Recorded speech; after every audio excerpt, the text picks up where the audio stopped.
안녕하세요. 금전도사입니다, 여러분. 월세나 전세에 살고 계신 분들 정말 많은데요.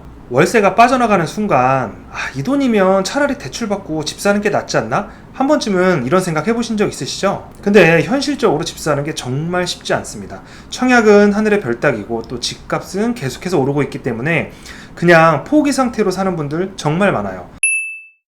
2025년 현재 내 집 마련은 단순한 선택이 아닙니다. 거의 생존의 문제에 가깝죠. 월세나 전세 살면서 이사 한번 할 때마다 드는 비용, 그 이사 비용도 들고요. 중개 수수료, 보증금 걱정, 불안정한 거주 환경.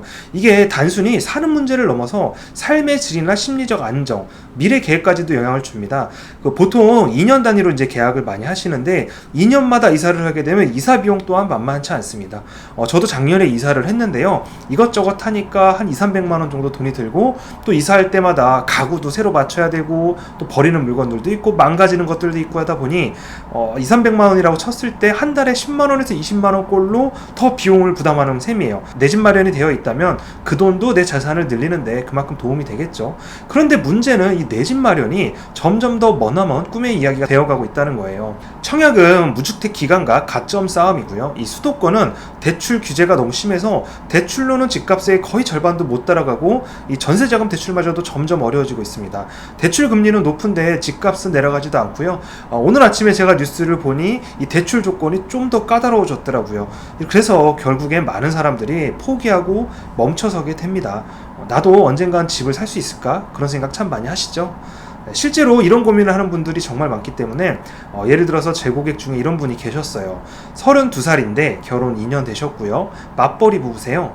서울 외곽에 월세로 살고 있는데 둘이 모아도 연소득이 6천만 원 정도 수준이에요. 아주 일반적이죠. 전세로 옮길까 했는데 보증금이 갑자기 1~2천만 원 정도 올라갔고요. 집을 살려고 그랬더니 집값도 1~2억 정도가 오른 거예요. 그래서 이럴 줄 알았으면 작년에 또는 재작년에 무리해서 어떻게든 좀 집을 살 걸 그랬나 하고 그런 후회를 좀 하시더라고요.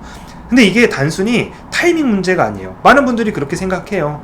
집값이 오르기 전에 조금 무리해서 집값을 사두면 집값이 올랐을 때 좀 부담이 덜하지 않을까? 즉 집값이 오르고 내리는 그 타이밍을 맞추려고 많이들 하십니다. 이 문제는 타이밍 문제가 아니고요. 정보의 부족, 또 계획의 부재, 계획이 없는 거죠. 그리고 가장 큰 심리적 압박이 복합적으로 작용한 그 결과입니다. 그리고 대부분의 사람들은 이렇게 말을 해요. 우리 같은 월급쟁이는 평생 집 못 사요. 하지만 정말 그럴까요?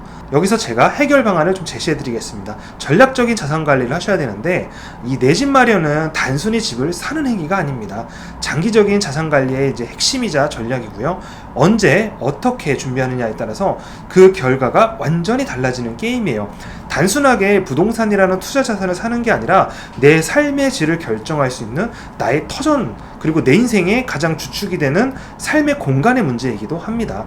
여기서 금전도사 포인트 3가지. 첫 번째, 시세보다 내 상황에 맞는 시나리오를 꼭 세우시길 바랍니다. 지금 사는 게 맞는지 기다려야 되는지보다 내 현금 흐름, 부채 여력, 가족 계획이 중요합니다. 즉 외부의 환경보다는 내 내면에 있는 또는 내 자신, 내 스스로의 계획에 좀 더 집중을 하는 것이죠. 그래서 어떤 상품이 맞는지에 따라 그 상황도 좀 달라지고요. 분양을 하시는 분도 있고 구축 사서 재건축하시는 분도 있고 갭 투자해서 기다리는 분 또는 청약, 이런 다양한 방법들이 있습니다. 자, 두 번째, 청약 제도는요. 국민평형도 있고 특별공급, 생애 최초, 신혼부부, 굉장히 다양한 제도들이 있죠. 몰라서 날리는 기회가 정말 많습니다. 청약 점수도 중요한데 그보다 더 중요한 건 청약 전략이 중요합니다. 예를 들어서 저 같은 경우는 현재 공공임대를 활용을 해서 이제 주거 공간을 해결을 하고 있는데요. 저 같은 사람은 이제 여러 가지 저의 소득이나 이런 구조, 그리고 저의 이제 생활 환경 패턴 등을 고려했을 때 제가 직접 주택을 매입해서 하는 것보다 저는 주택 구입 자금으로 개인 이제 연금이라든지 개인 투자 자산을 활용을 하는 편이고요. 나의 주거는 이제 국가의 제도를 이용해서 공공임대를 이제 활용을 하고 있습니다. 공공임대 또한 굉장히 다양한 제도들이 많은데 대부분의 사람들은 어떠한 제도가 있는지조차 모르기 때문에 여러분들이 청약을 단순히 타이밍 맞추기보다는 이런 제도, 나에게 맞는 제도를 꼼꼼히 하나하나 살피셔서 내 조건과 내 미래 계획에 맞는 그런 제도를 선택하시는 게 정말 중요합니다. 그리고 세 번째, 집을 사기 전에 자산관리 설계가 이제 핵심이에요. 월세든 전세든 지금 새는 돈부터 점검이 필요하고요.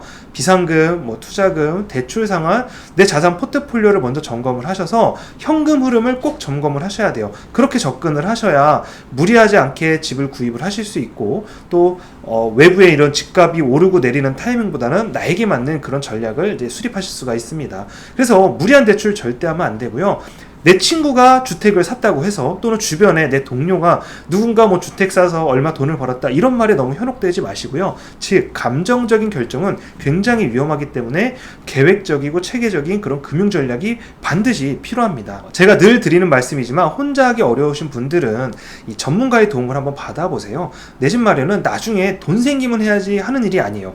돈 생기면 해야지라 해서 이 돈 생기는 게 문제입니다. 그 돈 어떻게 생기게 할 거예요. 그래서 지금부터 준비해서 차근차근 전략을 세워야 살 수 있는 겁니다. 내 소득으로 가능할까? 또는 내 소득에 맞는 거는 어떤 계획일까? 또 이 조건으로 대출이 될까? 또 청약 말고 다른 방법은 나에게 어떤 게 적합한가?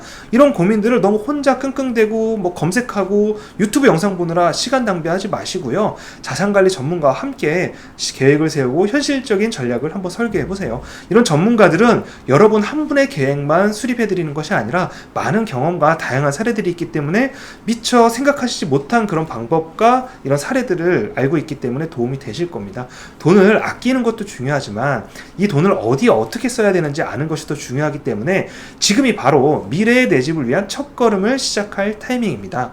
자산관리 상담은 댓글에 링크를 누르면 신청이 가능하고요. 오늘 영상이 도움이 되셨다면 채널 구독하기와 좋아요 눌러주시기 바랍니다. 다음에 더 좋은 영상으로 찾아뵙겠습니다. 감사합니다.